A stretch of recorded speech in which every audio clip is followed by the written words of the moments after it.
Hey, Religion 301 class. This is Professor Henson. We'll share with you today a little bit about the background of the text of the Bible as far as New Testament goes. Um, we're going to talk about issues of translation, talk about what is the Bible. We're also going to talk about methods and approaches to dealing with the Bible, some methodology issues, and talk about a big fancy word called hermeneutics. There's your big SAT $1,000,000 word. Hermeneutics is the art and science of interpretation. You see, part of the issues with interpretation, we bring our own baggage to the text. We have to kind of figure that out before we can, I think, appropriately approach the text. So today we're going to look at the issue of the original languages. I'll try to show you a picture or pictures of Hebrew text, Septuagint text, explain what the Septuagint is, and I'll show you the New Testament in Greek, and then we'll look at the passage John 1:1 in the Latin and the Vulgate. So hold your seats, and then we're going to talk about translation, talk about the differences in text, and then we'll discuss issues of genre. You don't go to a horror movie expecting to laugh like crazy. Now, sometimes you have crossovers, but most romantic comedies aren't scary movies, let's put it that way. And not every book of the Bible is to be approached the same way, even with the New Testament. And then also we'll talk about methodology as far as the hermeneutics, talk about the world behind the text, before the text, etc. So grab your pencil and paper and get ready.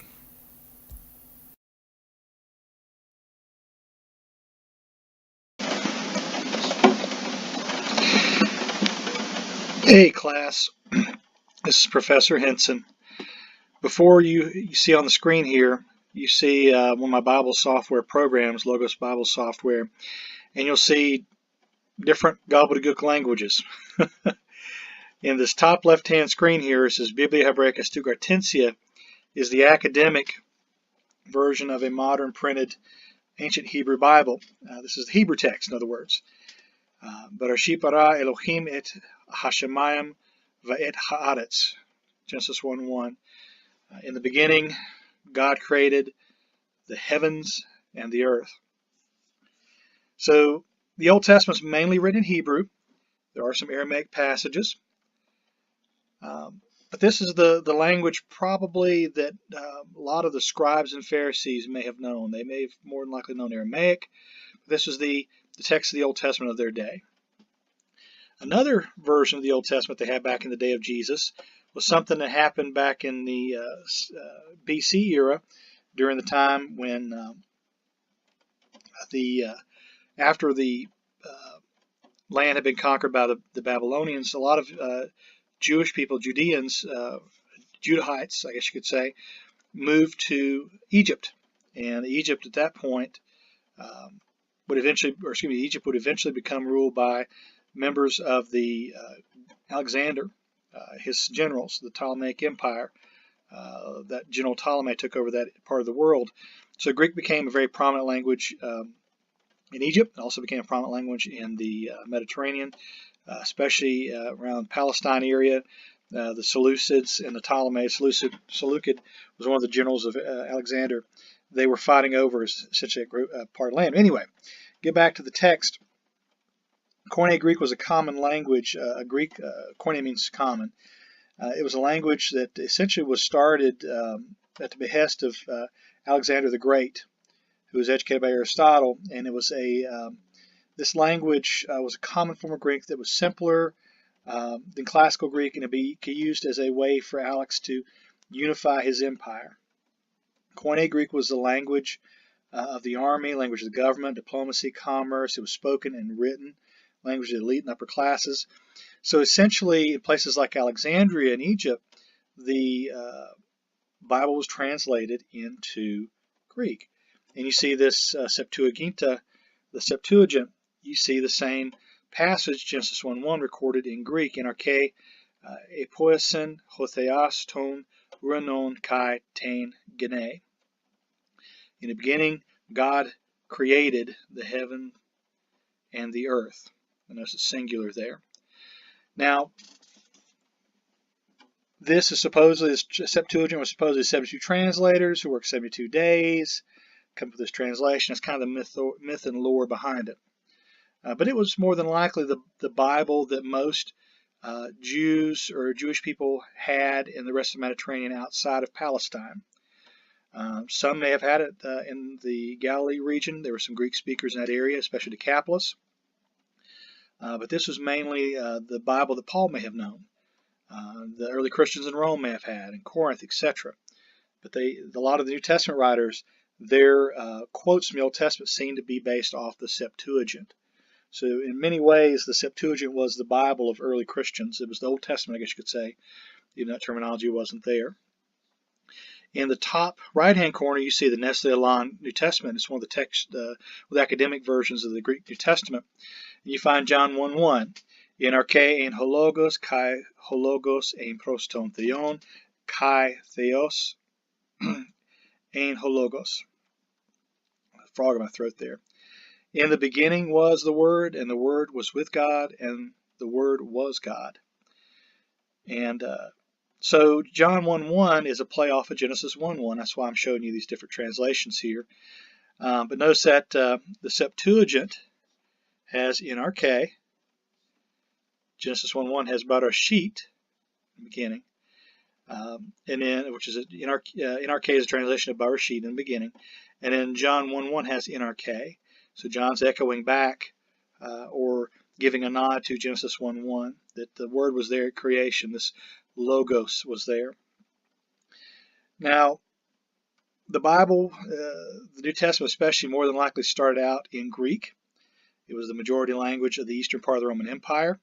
But it didn't stay just in Greek long. It was translated into other languages, translated in languages wherever the Bible was taken. And one of the languages eventually goes translated to is this bottom corner here. The Biblia Sacra Vulgata is an academic version of the Vulgate, one of the Latin texts of the Bible. And the Vulgate would become the predominant version of the Bible in the Catholic Church, or at least what would become the Catholic Church from Augustine on. Essentially, or excuse me, from Jerome on. And Jerome is often credited as being one of the translators behind the Vulgate. But in Principio erat verbum et verbum erat ipud deum et deus erat verbum, which is almost a literal translation of John 1:1 from the Greek. But I just want to expose you guys to these languages. Now, language is something that's really important when you think about the text of the New Testament. Language changes. You know, my grandparents were born in the 20s. They've since gone on to glory. But for their generation, words mean different things. You know, for that older generation, cool means something different than for my generation. I'm almost 40, knocking on the door of 40. Cool is something that's hip, something that's now, something that's, well, something from the 80s, rad, I guess you could say. But for that older generation, cool may have been something cool to the touch. You know, the word gay at one point meant something different than it may in modern connotations, denotations. So language changes, language grows. I did a study with my congregation around Christmas time with some of the older carols and hymns. And God Rest Ye Merry Gentlemen, just the name, God Rest Ye Merry Gentlemen, that in English language has changed. Merry denotes something of strong, not necessarily happy. Rest is something like hold on to, stay firm. So language changes.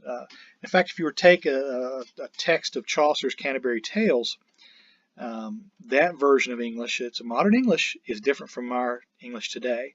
We're taking actual 1611 or 1700s pressing of the King James Bible, and notice it's different as far as the letters and stuff and the printing itself than modern English today. So translation plays an important part, but we start out with these original languages, Hebrew, Greek, and sometimes things like Latin and Syriac are used, and even Aramaic are used to understanding the text of the Bible.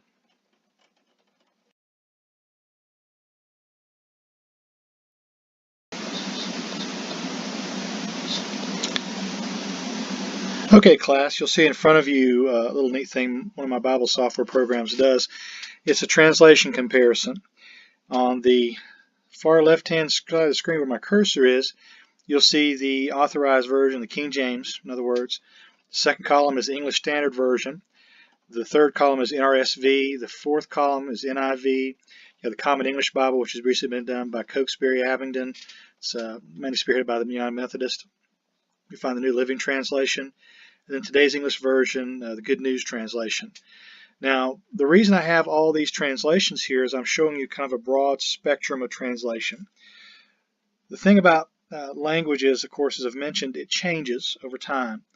But not only that, syntax and grammar changes. There might be underlying meaning that doesn't change, but the actual way you say something does change. So one of the reasons why we need modern translations are these translations need to put the meaning of the text in a way that's understandable to modern people.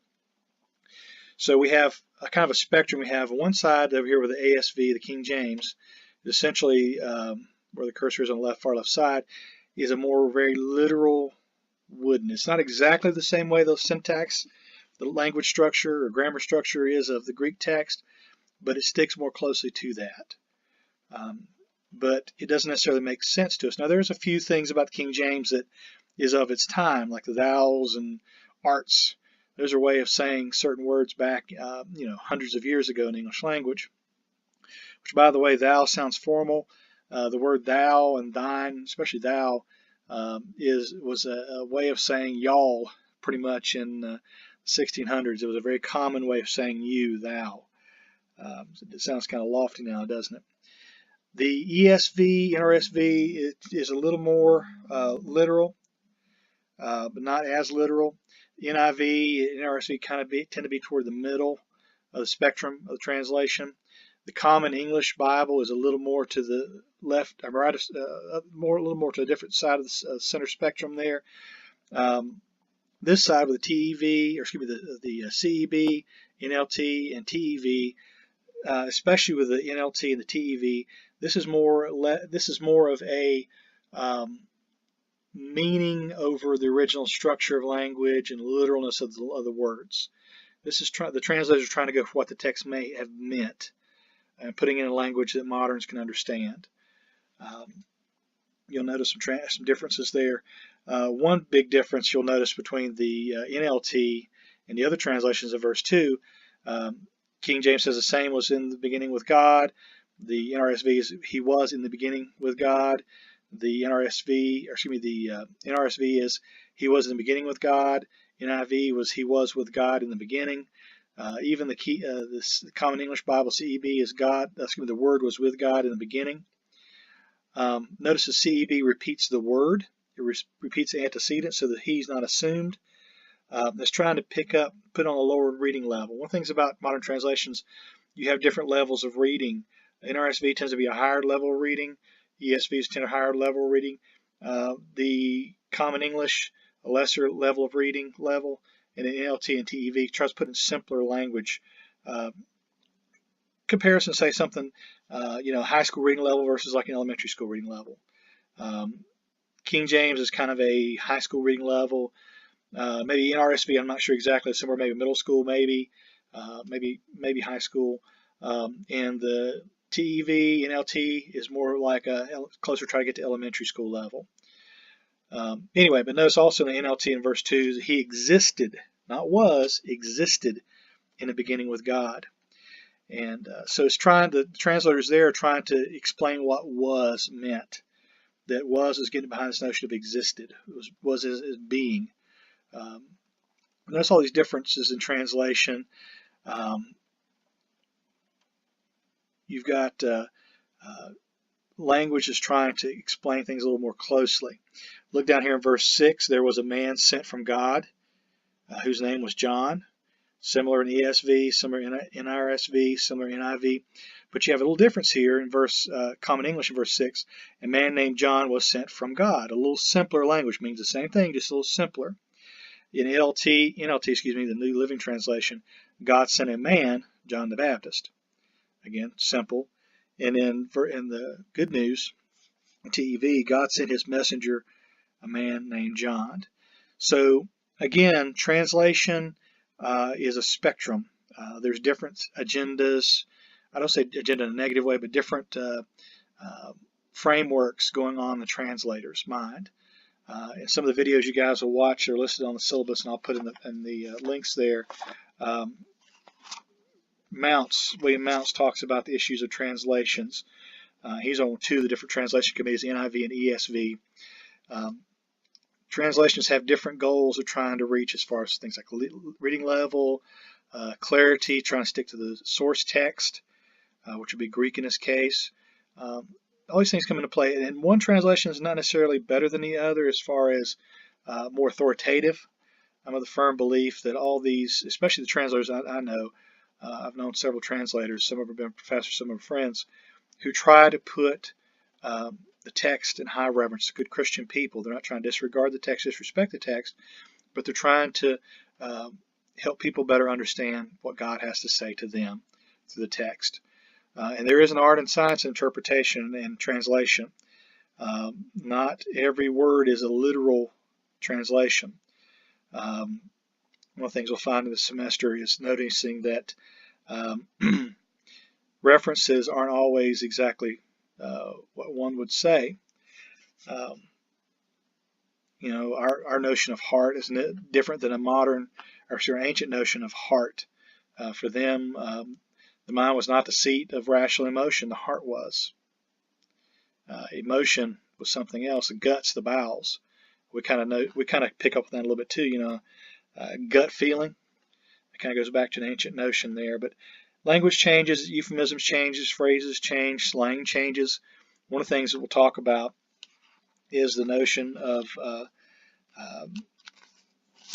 Wayne Meeks in his Christ is a Question talks about the notion of a dog in church. He was at a small church, his first church, and when he was still in college. And the King James talks about a price of a dog in church in Deuteronomy 23:18. Well, he had two men in his church talking about hunting dogs, and one man says you can't talk about the price of a dog in church inside of Deuteronomy 23:18. Well, come to find out, the King James misses something there. The Hebrew word Caleb can literally mean dog, but it was slang more than likely for a male temple prostitute, the pagan religions. So there's a misunderstanding going on there. We'll talk about that a little later in the lectures. But do note that language changes. Translation is important. And I'm of the firm belief it is still a word of God. And we translate things all the time. Different languages are translated, different interpretations, different versions of movies. If you think about movies and stuff. Anyway, so something to think about. And I hope you guys to look at the paper. Look at 4 different translations. Look at that broad spectrum, a more literal, form-based translation like the ESV or King James or Authorized Version, and a more content meaning text like the NLT or TEV, and everything in between, RSV, NIV, CEB, all the alphabet soup. Holman Christian Standard is another one in there. But I encourage you to think about those.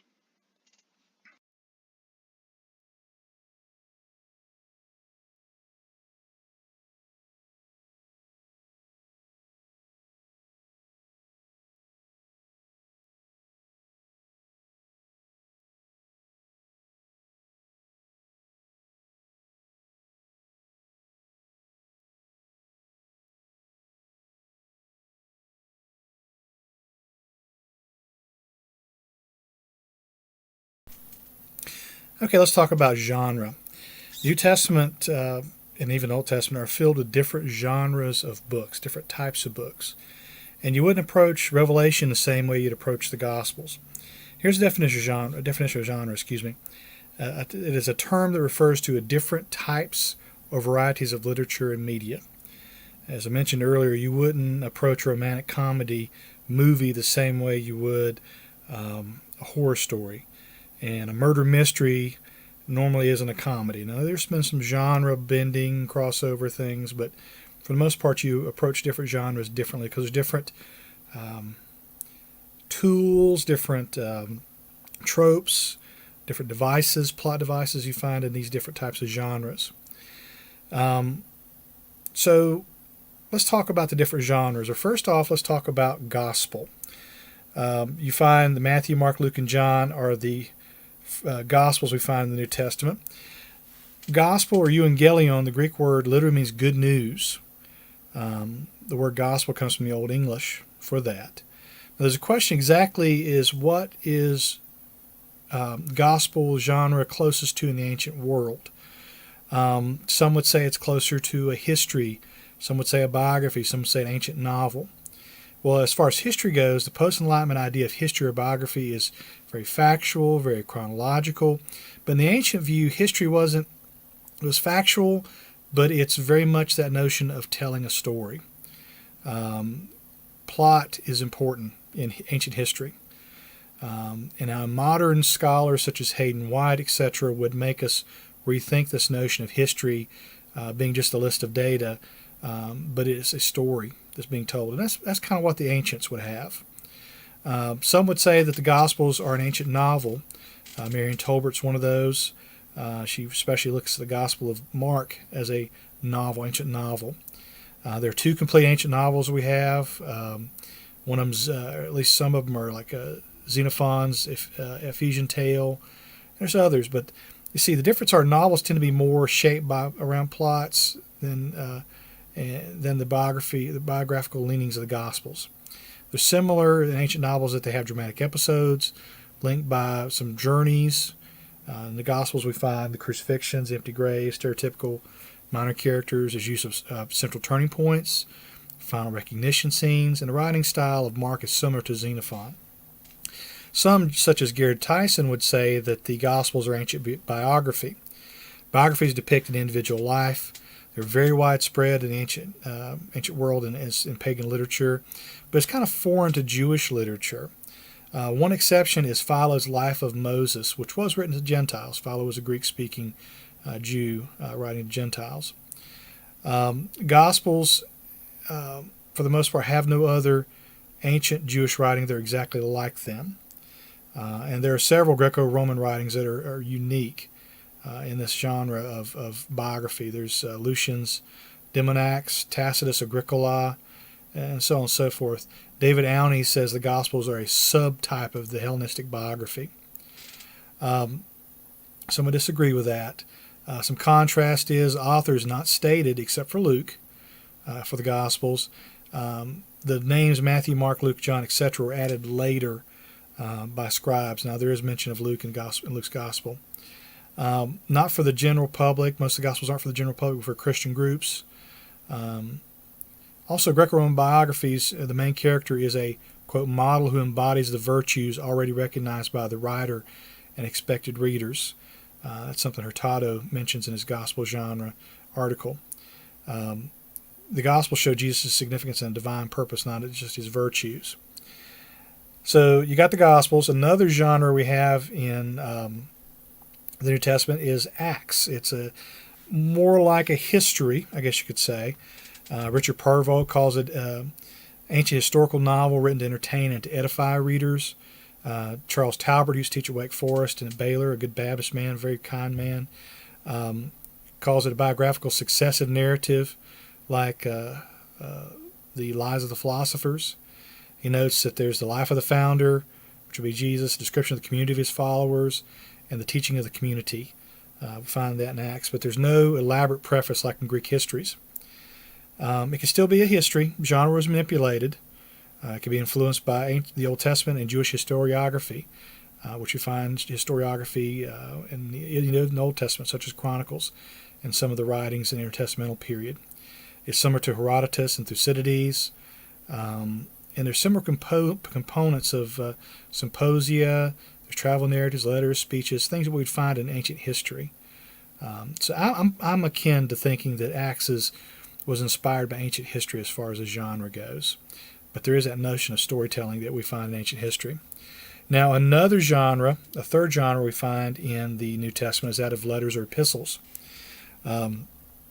There are different types of letters in the Greco-Roman world. There are private letters, family letters between family members, letters of petition, like a woman writing to a king for justice, letters of introduction. So and so is coming to see you, and this the so and so carrying the letter say, hey, my boss knows you. Here's what he's going to introduce me to you. There are official letters to conduct state business sent between kings, government officials, military officers, ambassadors to do their duties. There's literary letters. Letters of literary nature meant to be copied and distributed to an audience. Philosophical letters, instructions and stuff like Plato wrote some of this, Aristotle, Epicurus. Now, as far as ancient letters go, there are different parts. Today we might start a letter, dear so-and-so, if you still write letters. Most of us write emails or text, right? But write a letter, dear so-and-so, as our greeting, our salutation, if you will. Then the body, and usually a close like love or regards, and you sign the letter. Well, in the ancient world, they had a letter opening. It was usually a prescript as an A to B greeting. Bob to Sue, and there's usually some sort of well-wishing. There's a well-wishing or health wish or Thanksgiving. It's usually a proem in ancient letters. Bob to Sue, howdy, a greeting. And in the well-wishing, I hope you're doing well. Now, usually these proems in the ancient letters were kind of a summary of what the body is going to talk about. When we look at Paul's letters, we find his proema offer a summary, for the most part, of the bodies of the letter, some of the issues he's going to discuss. Now, in the body, pretty much is what you're going to say. It's the bulk of the letter. Then there's usually a closing. It usually consists of a farewell wish, a health wish, greeting to others. Like y'all tell your mama and them I said hey. If y'all are from around these parts, you probably heard that before, said that before. And there's sometimes an autograph, some sort of notion like Paul one of his letters says, I write this in big letters. In Romans, we find I, Tertius, wrote this. Paul's writing secretary. Pauline letters typically have an opening, a prescript, that subscriptio, the A to B greeting, that notion of salutations, a prem. But Paul usually also has a prayer request used at the end of his letters as closing. He even mentions about a holy kiss, so on and so forth. Now, another genre we find, a fourth genre we find in the New Testament, for the most part, is that of apocalypse. And that's usually just kind of focused on Revelation. Now, there's some apocalyptic elements we find in Mark and so on and so forth. But apocalyptic genre is found in the Old Testament. Parts of Daniel are apocalyptic. Parts of Isaiah, Isaiah the 24th to 27 is apocalyptic. And there's several intertestamental documents that are apocalyptic, and even Christian writings that are apocalyptic after Revelation was written. But Revelation is the one that made into the canon. Now, apocalypse in Greek literally means an unveiling or revealing. Modern slang, apocalypse tends to be like the end of the world. If you grew up in the 80s like me, Mad Max Beyond Thunderdome, or even the new Mad Max with Tom Hardy, this end of the world type scenario. But no, apocalypse literally means a revealing. It's a vision. And here's a kind of a technical definition. It's a genre or type of Jewish literature that became popular during the intertestamental period and extended in the New Testament era. Roughly about 400 BC to about 100 AD. The writers of apocalyptic literature sought to disclose heavenly secrets concerning how the world would end and how the kingdom of God would suddenly appear to destroy the kingdom of evil. The genre uses dreams, visions, symbols, numerology to reveal what's hidden. Here's another more in-depth definition. This is given by Charles Talbert in his book Apocalypse, The Apocalypse, a good little volume on Revelation. Apocalypse is a genre in which a revelation, quote, revelation is given by God to a human seer through an otherworldly mediator, disclosing future events and or transcendent reality, which is intended to affect the understanding and behavior of the audience. Think about Revelation. You've got John the Revelator. You've got visions given to him by angels, etc. It's an otherworldly mediator there. There's disclosing future events or transcendent reality, like this beast in Revelation. And it's a mention to affect the understanding or behavior of the audience. In other words, There's several times in Revelation where there's encouragement to the people to stay strong, keep up their witness. So let me break down some of the characteristics, if you will, of Revelation or apocalyptic documents. There's apocalyptic eschatology. Eschatology is essentially the study of the end things. Apocalyptic eschatology is a belief that the judgment of the wicked and the vindication of the righteous entails destruction of the world and resurrection of the faithful to a blessed heavenly existence. It's not so much the bad guys will get it now, is that the bad guys will get it someday in the future. They'll get it in the end. Pardon the crassness here. My grandpa used to say, Grandpa was a good Baptist, but Grandpa worked in a textile mills all his life and was a little crass at times. Anyway, he would say those SOBs will get it in the end. That's kind of a scraping of apocalyptic eschatology. That they'll get it in the end, and the righteous will be vindicated. The righteous may not be rewarded now; things may not go too well for the good people, but in the end, the good people will be okay, and the bad people will be punished. A second characteristic of apocalyptic literature is the rise of multiple social situations. Usually, there's a social crisis, or there's marginalization. Revelation, we find the Christians being marginalized in some way, the way the persecutor perceived persecution. My personal belief is that there was a little bit of persecution going on. And we'll talk about that later in the semester. Usually apocalyptic literature has a hortatory or ethical aim. It's trying to change the audience's behavior, trying to get them to do something. Another characteristic is these conventions or techniques such as symbolism. Something represents something else. This 666 is numerology. It represents something else. It's numerology, and we'll talk about more in Revelation. But 666 may be code for the Emperor Nero, who was an evil emperor. We'll talk about that more. There's a formalized surface structure in most apocalyptic literature. Revelation, we find there's a very defined structure. And there's recapitulation, repetition. There's almost like a circular effect going on in Revelation. And we'll talk about that more, of course, when we come to Revelation of the semester. Some of the tools that we want to talk about, some hermeneutical tools or scholarly tools we want to talk about when we come to approach the text of the Bible, especially the New Testament. You're going to hear me use this word criticism, like historical criticism, textual criticism.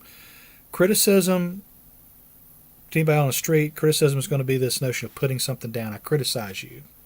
Don't criticize me. Literally, the word krino in Greek means to judge or discern. It's criticism, as far as this notion of academic study, is to exercise rational analysis and evaluating something, to discern it, if you will.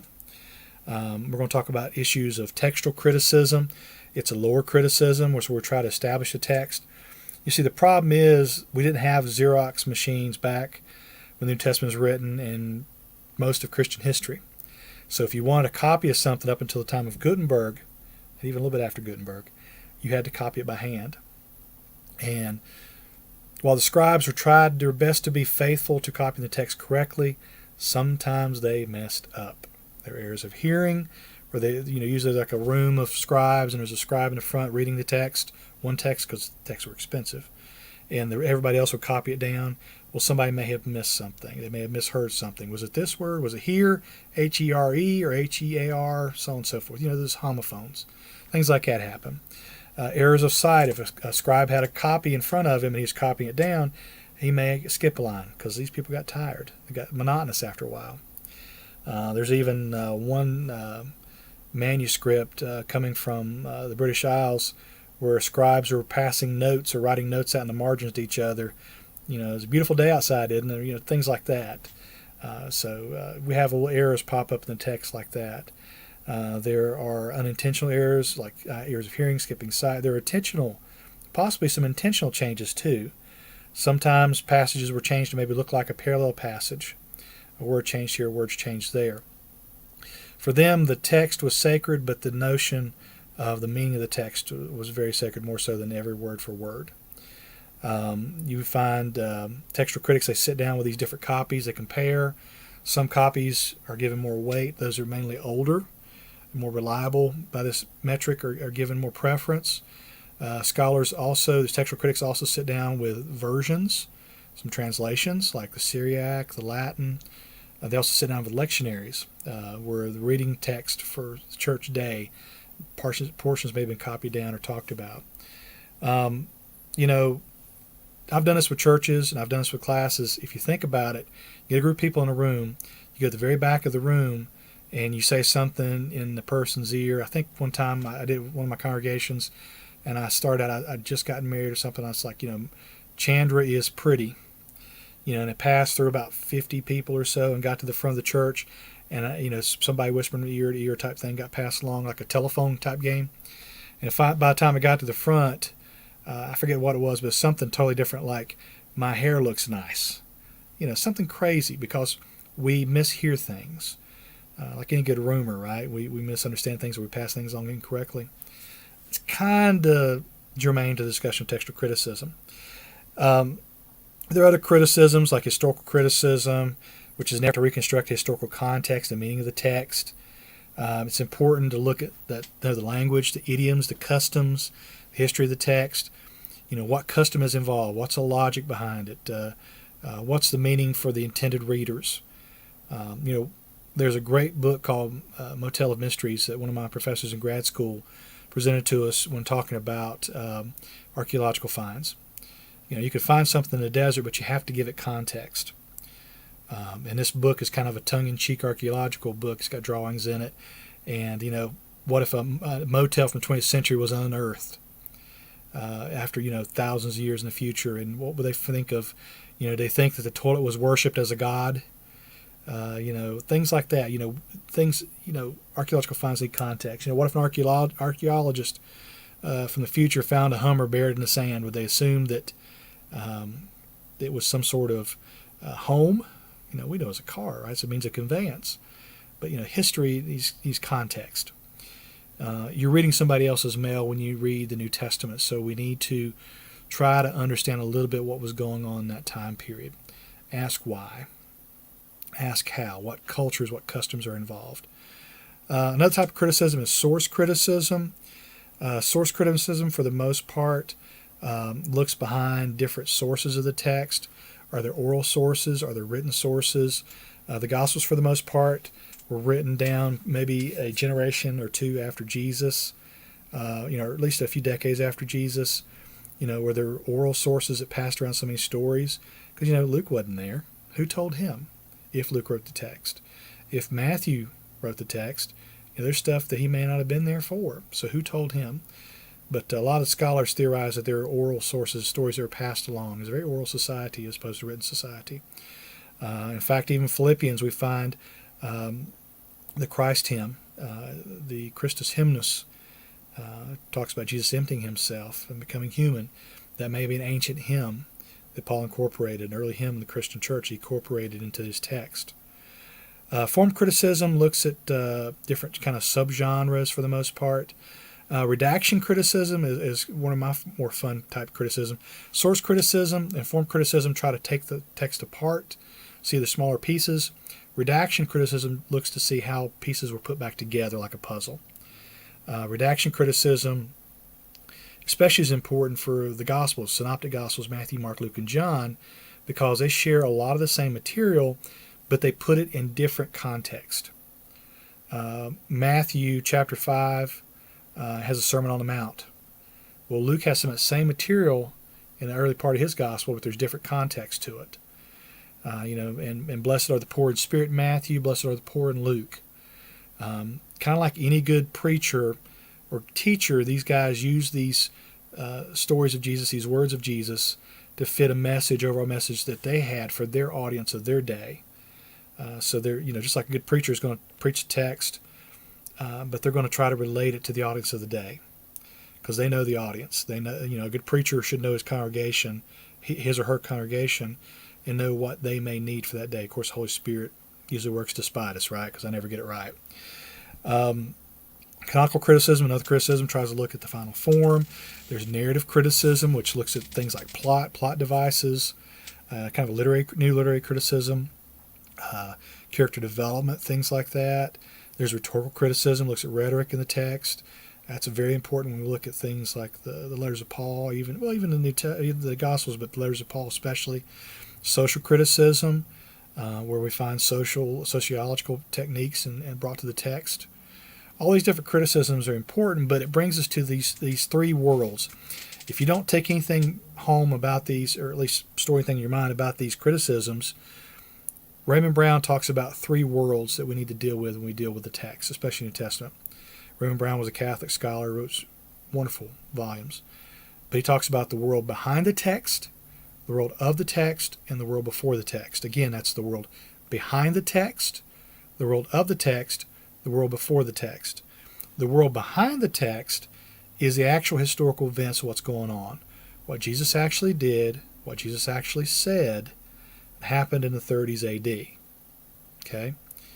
The world of the text was what was going on when the text was written.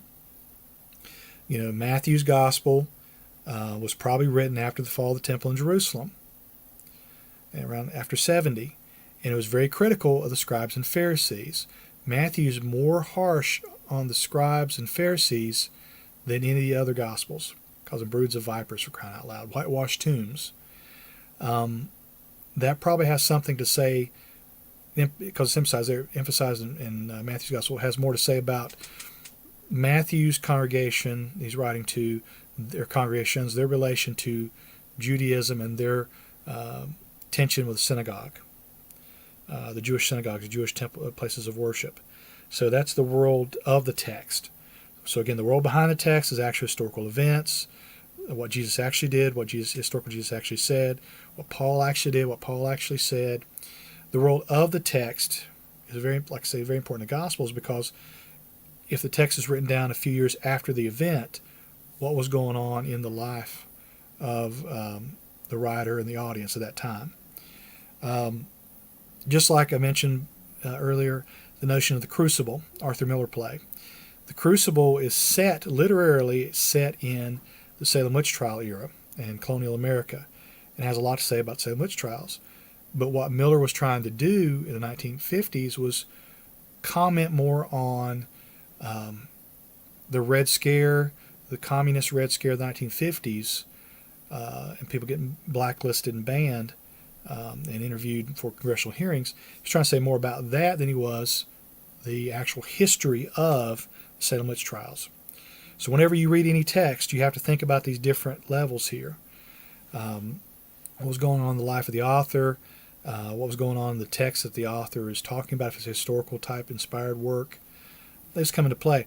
But the last component of Brownie, the world behind the text, world of the text, the last component is the world before the text, what we bring to it.